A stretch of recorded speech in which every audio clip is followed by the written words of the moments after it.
Hi, I'm Pat with the Harrison County Public Library, and today I'm going to show you how to make a small loaf of zucchini bread. Use up those zucchinis that you've got coming out of your ears this time of year. In this bowl, I have 3/4 of a cup of all-purpose flour. To that, I'm going to add 1/4 teaspoon of salt, 1/4 of a teaspoon of baking powder, 1/4 of a teaspoon of baking soda, and I've got 1/2 of a teaspoon of cinnamon. Let's see, oh, that one didn't come out. There we go. So I'm just going to take this whisk all of those ingredients together well.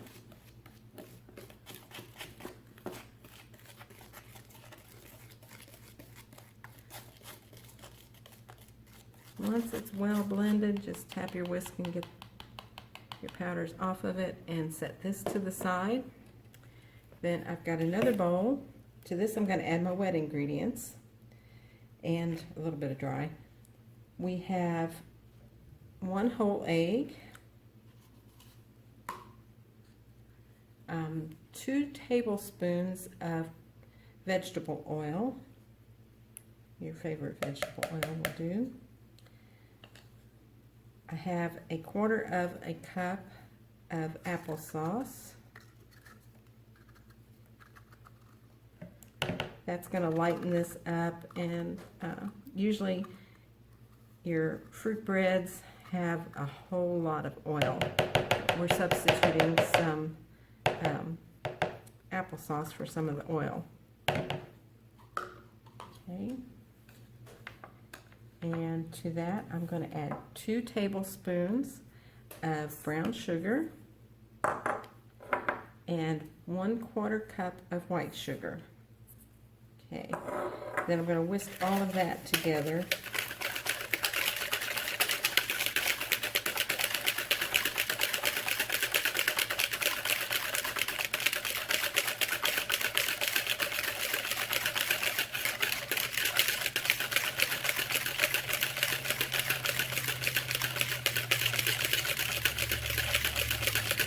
Just until you see that egg is really beaten in there good.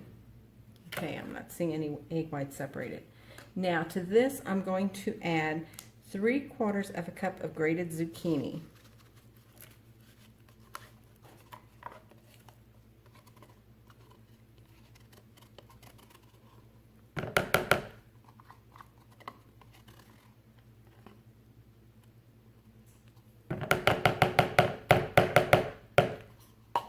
And I forgot to add something else, but I'm going to go back and add it now.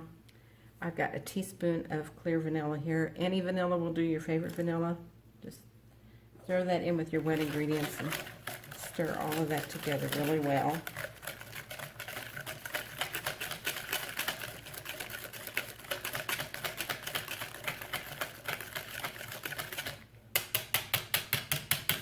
Okay. And now I'm going to add those dry ingredients into this. So it's all mixed up. Just dump it all in there. It's good. Stir that together really well.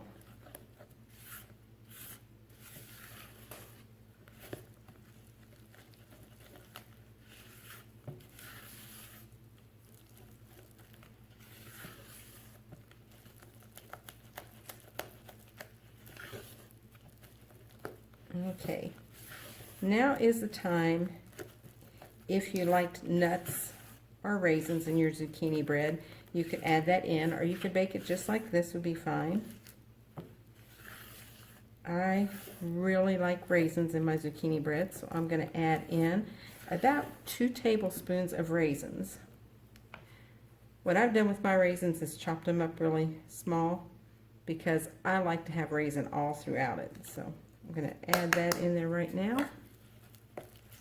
Stir that in.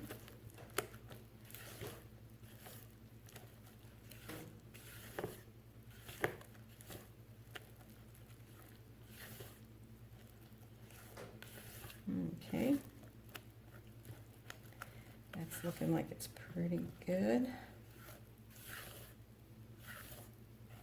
Okay, now what you need is a small baking dish. I ordered these online. They're a little bit smaller than what it calls for by about an inch. So what I'm going to do is, with my extra batter, I'm going to make a couple muffins. But we'll just pour this in here.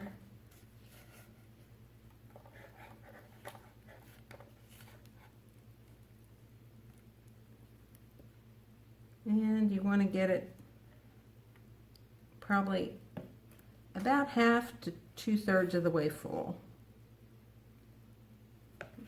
Okay, and I will go put this in the oven, and I'll be back and show you what it looks like. It's going to bake at 350 degrees, so have your oven preheated at 350 degrees, and it's going to bake about 30 minutes. When I did it at home, it took mine probably closer to 40 minutes. So somewhere between 30 and 40. You're going to want to check the top of it. Just take your finger and touch the top a little bit. If it still is really mushy on the top, then it's not done. Leave it in the oven. You want it to get a little firm so that when you touch it, it's not going to sink in on the top. So let me go bake this, and I'll be right back. Okay, so here's the finished bread. Like I said, it's going to poof up in the center. You're going to get a mountain in there. If this is really gooey where this crack is, then it's not done. But as you can see, mine is pretty firm. When I push, it doesn't really sink in. So just test it that way between 30 and 40 minutes. Keep checking it, and you're going to have a delicious loaf of bread. Hope you enjoy it.